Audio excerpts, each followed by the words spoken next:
Oi, pessoal. Estamos novamente aqui para discutir o nosso sistema de gestão ambiental. Nesse nosso módulo agora nós vamos discutir e avaliar o escopo da norma. O que é um escopo? Escopo ele define a arquitetura do sistema de gestão ambiental. O que é essa arquitetura? É a estrutura que nós devemos dar à organização como um todo. Então nós vamos estabelecer o seguinte: o que nós queremos para atingir os nossos objetivos em relação a esse sistema de gestão ambiental? Nós vamos avaliar qual que é a nossa participação em relação ao meio ambiente, qual que é a nossa atividade principal, aquela atividade que precisa ser monitorada, e a partir daí definimos um escopo. Esse escopo da norma, ele teve claramente uma motivação ambiental. Esse, claro, nós já conversamos, foi o principal motivo disso. Mas o foco é no gerenciamento dos aspectos ambientais, alicerçado no desenvolvimento sustentável, no desenvolvimento socioeconômico e na legislação aplicada. O termo de gestão ambiental definido pela norma é o seguinte: esse termo está estipulado exatamente na norma, e aqui eu abro aspas. Sistema de gestão ambiental é a parte do sistema de gestão global que inclui a estrutura organizacional, atividades de planejamento, responsabilidades, prática, procedimentos, processos e recursos para desenvolver, implementar, atingir, analisar criticamente e manter a política ambiental da organização. Fecha as aspas. Então observamos o seguinte: aqui criamos uma definição de normas, não nós criamos, a gente tem aqui, quando eu falo criar aqui, é exatamente o que está denominado na norma, na legislação de nomenclatura brasileira da ABNT, que é a NBR 14.001/2004, que ela define quais são os itens que deverão obrigatoriamente ser avaliados para que se possa ter um sistema de gestão ambiental certificado. Quando eu falo certificado, nós vamos discutir um pouco mais adiante o que é certificação. Não necessariamente eu preciso ter uma certificação, eu posso ter um sistema de gestão ambiental sem ser certificado, como nós comentamos anteriormente. Mas a importância da certificação, depois nós vamos reforçar isso certamente. Então, vocês observem a quantidade de itens e a amplitude que a forma da norma nos dá. Esse arquétipo que é proposto pelo escopo. E esse escopo, então, o que ele vai nos orientar? Ele vai nos orientar em função da necessidade de atingir os nossos objetivos. E a partir dali, eu estabeleço a minha política ambiental, estabeleço o planejamento das minhas ações, estabeleço os objetivos e metas que eu pretendo atingir, estabeleço mecanismos de monitoramento, mecanismos de avaliação e mecanismo do quê? De análise crítica da minha ou do meu sistema. Todos esses aspectos que eu comentei com vocês, nós vamos ver na sequência de uma forma mais detalhada. Aqui eu dou um panorama um pouco mais amplo para que a gente possa ter uma situação melhor de como nós vamos conduzir nos nossos próximos encontros. Então, a 14.000 se caracteriza por um conjunto de padrões de caráter voluntário. Olha o que nós falamos há pouco. O que é esse caráter voluntário? Eu não preciso e nem tenho a obrigatoriedade de ter uma 14.000.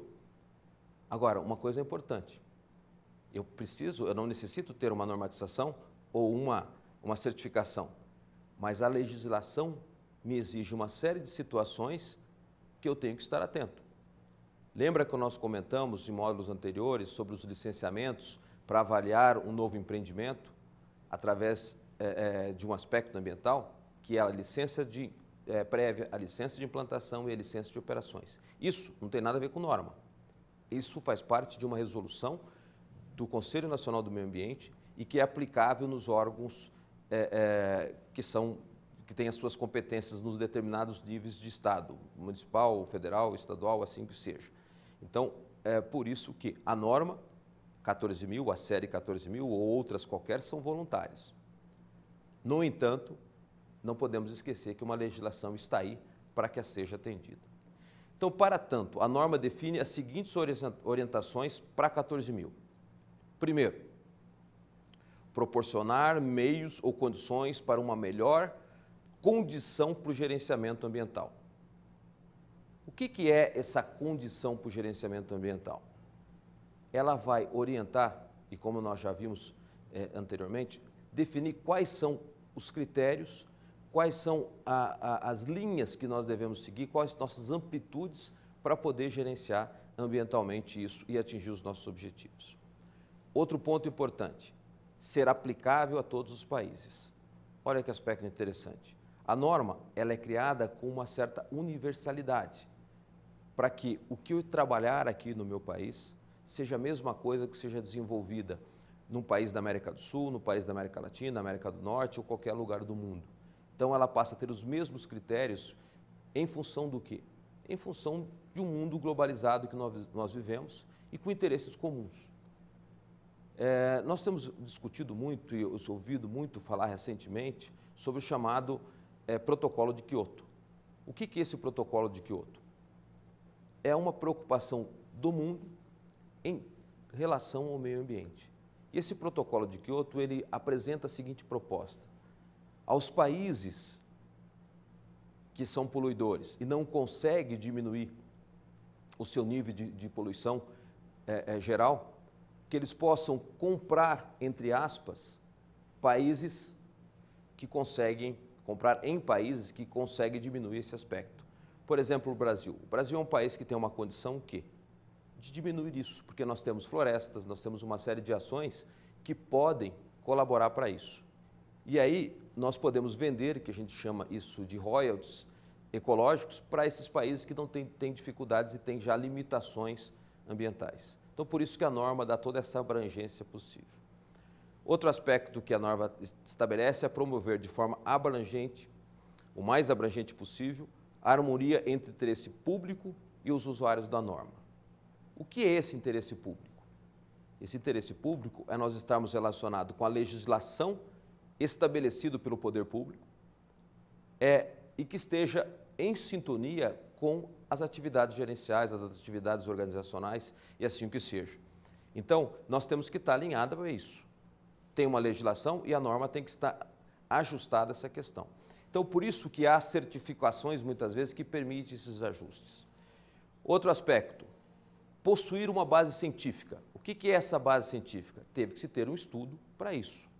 Ou seja, foram um grupo enorme de cientistas, um grupo de pessoas especializadas que passaram a identificar a base e a estrutura dessa norma para que ela não fosse uma coisa qualquer, certo?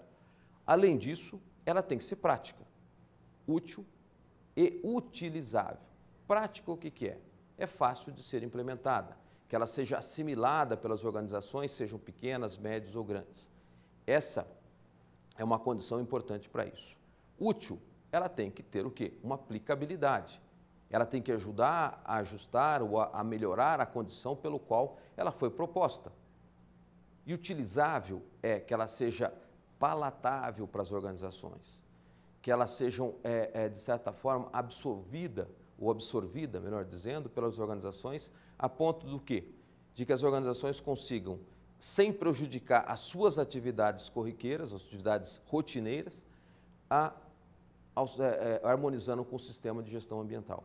Então, o que ela fez? Ela buscou, na gestão administrativa, na gestão empresarial, o que precisava ser feito para que uma empresa pudesse atender às suas necessidades comerciais, empresariais, como seja. E, a partir daí, ela adequou as questões ambientais, dizendo o seguinte: olha, você pode continuar gerenciando a sua organização com propósitos de lucro, de crescimento, desenvolvimento, mas ao mesmo tempo eu vou lhe dar condições para que você possa se harmonizar com o meio que vivemos, com o nosso ambiente.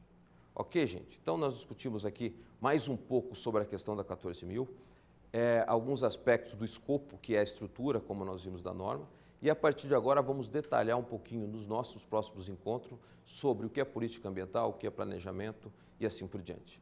Mais uma vez, obrigado pela atenção, até o nosso próximo encontro.